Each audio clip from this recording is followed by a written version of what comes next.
మాట్లాడిండో అందరం కూడా గమనించుకున్నాం. మరి ఇవాళ కూడా అదే చేయాలి. వీడు చూడడానికి మనోళ్ళలాగా ఉంటాడు, తెలంగాణోళ్ళలాగా ఉంటాడు, కానీ పనిచేసేది తెలంగాణకు వ్యతిరేకంగా పనిచేస్తున్నారు. ఆ అంశాన్ని దయచేసి గుర్తించాలి.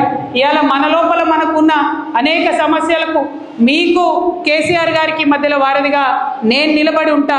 నేను మిమ్మల్ని ఏది అవసరం ఉంటే అది సార్ దగ్గరికి మీ సమస్య నేను తీసుకుపోయి చూపిస్తా. మనం చాలా బలమైనటువంటి పార్టీ, ఇంకా బలంగా ఎదుగుదాం. ప్రపంచంలో మనల్ని ఎవరు ఎదిరించలేనంత బలంగా ఎదుగుదాం. కానీ అట్ ద సేమ్ టైం ప్రజల్ని రక్షించుకోవాల్సినటువంటి అవసరం మనకున్నది. తెలంగాణ యొక్క అభివృద్ధిని కాపాడుకోవాల్సినటువంటి అవసరం మనకున్నది. ఆ ప్రథమ బాధ్యతను మర్చిపోవద్దని కూడా ఇక్కడ ఉండేటటువంటి నాయకులకందరికీ కూడా నేను సూచన చేస్తూ ఉన్నాను. మీ అందరికీ తెలుసు, ప్రపంచం అంతా ఉంటుంది. అప్పుడైతే ఆ ఈడీ సిబిఐ మొత్తం నా ఫోన్ నంబర్ టీవీలలోనే వేసేసారు. ప్రతి ఒక్కరి దగ్గర నా ఫోన్ నంబర్ ఉంటుంది. ఫోన్ నంబర్ లేని వాళ్ళు ఇన్స్టాగ్రామ్, ఫేస్బుక్, ట్విట్టర్ ఎట్లా అన్నా నన్ను రీచ్ కావచ్చు.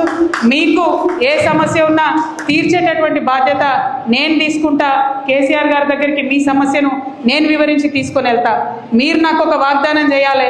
భద్రాచలంలో ఉప ఎన్నిక వస్తే ఎట్టి పరిస్థితులలో మళ్ళా ఇదే గులాబీ జెండా ఎగిరేయాలని చెప్పి మాట మీ అందరి దగ్గర నేను తీసుకుంటా ఉన్నాను.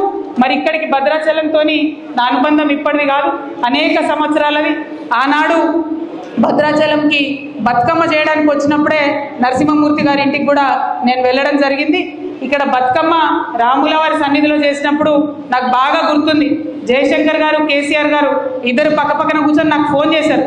నీకు భద్రాచలంలో ఇంతమంది లేడీస్ ఎట్లా వచ్చినారు అసలు అని అడిగినారు. అంటే నేను చెప్పాను, లేదు ఇక్కడ చాలా చైతన్యం ఉన్నది, చాలా అద్భుతంగా పనిచేసేటటువంటి వ్యక్తులు, నాయకులు ఉన్నారు, అందుకే ఇంత మంచిగా ఇక్కడ పండగ జరుపుకుంటా ఉన్నారని చెప్పినాము.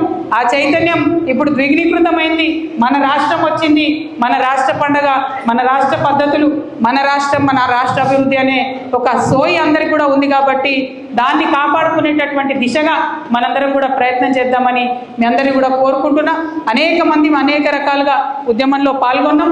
ఆ స్ఫూర్తిని మాత్రం విడిచిపెట్టొద్దని చెప్పి ఒక సోదరిగా ఏదేమైనా మీకు అండగా నేను నిలబడతానని చెప్పి మీ అందరికీ కూడా మళ్ళీ మనవి చేసుకుంటూ, మరి కార్యక్రమాన్ని ఇంత సమన్వయంతో నిర్వహించడానికి దోహదపడ్డట్టు మన దిండిగాల రాజేంద్ర అన్నకు మళ్ళీ ఒకసారి ప్రత్యేకంగా నమస్కారాలు, తమ్ముడు హుసేన్కి మళ్ళీ ఒకసారి ప్రత్యేకంగా నమస్కారాలు తెలియజేస్తూ మీ అందరి దగ్గర కూడా నేను సెలవు తీసుకుంటున్నాను.